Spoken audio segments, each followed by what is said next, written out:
কুমিল্লার 14 গ্রামে বীর প্রতীক খেতাবপ্রাপ্ত মুক্তিযোদ্ধা আব্দুল হাই কানুকে গলায় জুতার মালা পরিয়ে লাঞ্ছিত করার অভিযোগ উঠেছে। রোববার দুপুরের দিকে 14 গ্রামের নিজ এলাকা কুলিয়ারা প্রাথমিক বিদ্যালয়ের সামনে এই ঘটনা ঘটে।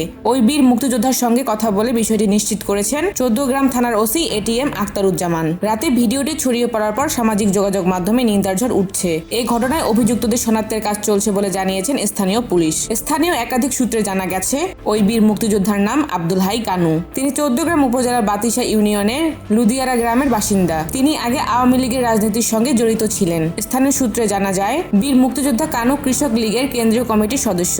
স্থানীয় এমপি মজিবুল হকের সঙ্গে বিরোধী জড়িয়ে তার বিরুদ্ধে আগে একাধিক মামলা হয়েছিল। রোববার দুপুরে তাকে একা পেয়ে স্থানীয় 10 থেকে 12 ব্যক্তি হেনস্থা করে গলায় জুতার মালা দেয়। ভাইরাল হওয়া ভিডিওতে দেখা যায়, স্থানীয় জামায়াত সমর্থক প্রবাসী আবুল হাশেমের নেতৃত্বে ওহিদ, রাসেল, পলাশ সহ 10 থেকে 12 ব্যক্তি বীর মুক্তিযোদ্ধা কানুর গলায় জুতার মালা দিয়ে এলাকায় এমনকি কুমিল্লায় থাকতে পারবেন না বলে হুমকি দিচ্ছেন। এই সময় তিনি জুতার মালা সরিয়ে এলাকায় আর আসবেন না বলেও জানান। এই সময় তার ভিডিও ধারণ ও ছবি নেওয়া হয়। ওই ব্যক্তিরা বলতে থাকেন, 1 গ্রাম লোকের সামনে মাপ চাইতে পারবেন কিনা। অন্যরা বলতে থাকেন, তিনি কুমিল্লা আউট, এলাকা আউট, ছেড়ে দাও। এই বিষয়ে মুক্তিযোদ্ধা আব্দুল হাই কানু সাংবাদিকদের বলেন, হঠাৎ আমাকে একা পেয়ে জোর করে ওরা জুতার মালা গলায় দিয়ে ভিডিও করেন। বিচার কার কাছে চাইবো? মামলা দিয়ে আর কি হবে? তারা সবাই জামায়াতের রাজনীতি করে। আমি আওয়ামী লীগ করলেও বিগত দিনে তাদের কোনো ক্ষতি করিনি। উল্টো আওয়ামী লীগের এমপির রোশানলে পড়ে 8 বছর এলাকা ছাড়া ছিলাম।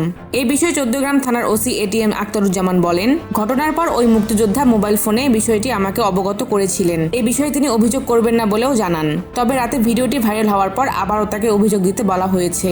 অভিযোগ দেবেন কিনা বিষয়টি এখনো নিশ্চিত বলা যাচ্ছে না। জড়িতদের শনাক্ত করে আইনের আওতায় আনা হবে। এদিকে ঘটনার বিষয়ে রোববার রাতে 14 গ্রাম উপজেলা জামায়াতে আমির মোহাম্মদ মাহফুজুর রহমান বলেন, এই ঘটনার সাথে স্থানীয় জামায়াতের কোনো সম্পৃক্ততা নেই। প্রবাসী আবুল হাশেম আমাদের দলের কেউ না, তবে সমর্থক কিংবা অনুসারী হলেও হতে পারে। এ বিষয়ে আরো খোঁজ খবর নেওয়া হচ্ছে। জড়িতরা আমাদের কেউ হলে সাংগঠনিক ব্যবস্থা নেওয়া হবে।